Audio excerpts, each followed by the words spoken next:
Hi, 60. Hey, if there's ever a need to identify my body, I have three distinct scars. I have a horse bite here. It's kind of shaped like a horseshoe. I have this right here. That's a moon shape. That's from a monkey. And on my stomach, I have a dog bite from a giant German Shepherd. But they all have two things in common. One would be my stupidity, and the second one would be my hateful grandmother, which would be your great-great-great-grandmother, I guess, by the time you get around to watching this, right? So anyway, she took pure delight in seeing children hurt themselves. And her response was always the same, right? Good for you, and are you happy now? And I'm like, and it doesn't matter if it's anything from like choking on a hot dog to, running with a stick downstairs, good for you. You got what you deserved, and are you happy now? I'm like, yeah, it should be like, she always let everything off with, you won't be happy until, you won't be happy until you choke to death on that goddamn hot dog. And I'm like, that's right, Grandma, when you're giving me the Heimlich maneuver, I'm going to be in heaven. I can't wait. I know we're both looking forward to it. So it seemed like when I look back in life, it seemed like the only time my mother was really concerned with our hygiene was when we were going to visit our grandmother. And she lived up on the top of Coal Hill Road. Of course she lived on Coal Hill Road in Clearfield, Pennsylvania. So anyway, we're going over there, and I remember, me and my brothers were, my mother's making a fuss over making sure we look nice, so that we look like she's doing a good job as a parent. I'm sure all parents feel that way.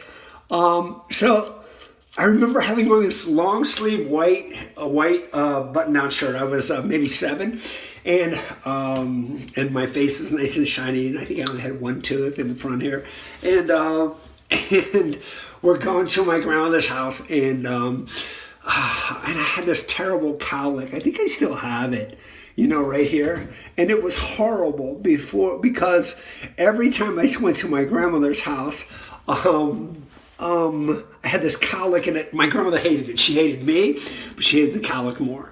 And I understand it because I hate it too. You probably did too. But anyway, she would take the cigarette out of her mouth and lick her hand and go like that. Yeah, nice, right? And I would be like, oh God, please. So anyway, and she would go out of her way to set me up, knowing that I'm an idiot. She would go out of her way to set me up to get hurt.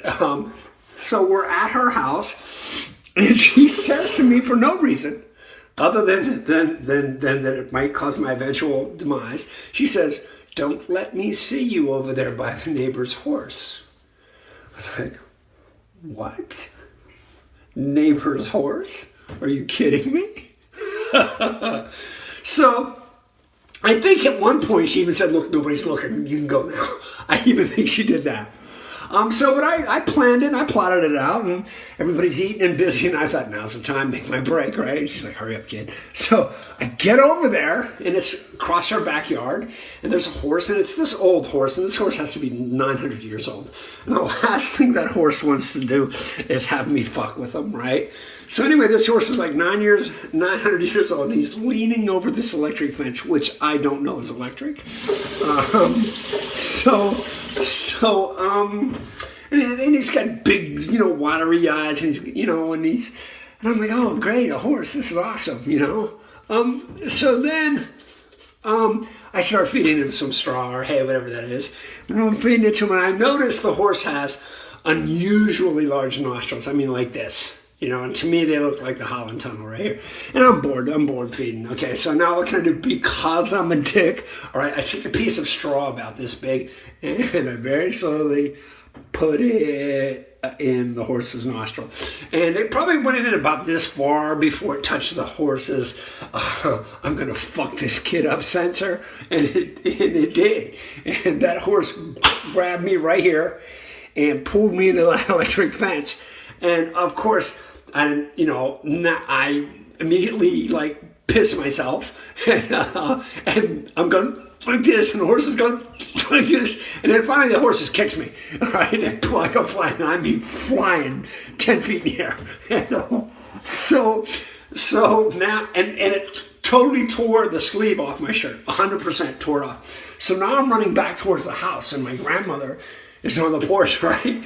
And I'm like, and I'm doing that cry, that silent scream that kids have, which is like you, but no sound comes out, and I have one tooth, and I'm like, and I'm bleeding, and blood is running down my arm, and I run up onto the porch, and my grandmother's waiting for me there, and she goes like this, "Come here, you little prick," and she presses down my fucking cowlick. Doesn't give me a tourniquet or a Band-Aid. Her first move is, we gotta get rid of that fucking, that cowlick right now. So that's your great-great-great-grandmother, probably. Oh my God, what a horrible human being, right? So, you know, if you end up with a child that's a bedwetter and tortures animals, it's genetic. All right, peace, B-60.